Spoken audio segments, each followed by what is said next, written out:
Oggi che fate, ragazzi? Qua è il momento della magia e voi leggete il giornale. Sto dicendo, come tu oggi mi fai fare una mala combassa. Lesson number 3.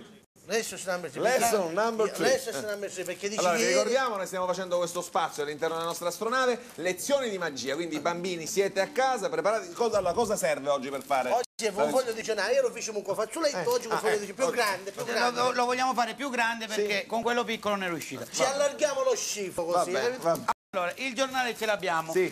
Che dobbiamo fare? Taglia il giornale. Tagliamo il giornale. Ale, tagliato. Più parti.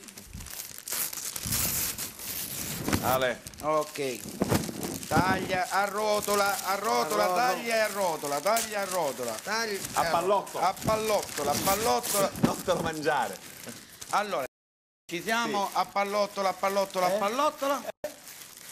Perfetto. La bacchetta ce l'hai? Perché ce l'ho? Quella di ieri? Ce l'ho. Ok, cosa dobbiamo fare ora? Soffiettino? No, io non Gesù. No, è così poi non Così riesce. attacca, no? Soffia. Ok, ci sei? Ora apri il giornale. Allora. Apri il giornale. Mago, bravo! Questa lezione Ma non che va, lezioni non va. sono? Bravo! La secchietta. Grande! Ragazzi, con voi è veramente sempre più dura, ve lo devo Volete dire. dire qualcosa? Non voglio dire niente. Allora adesso...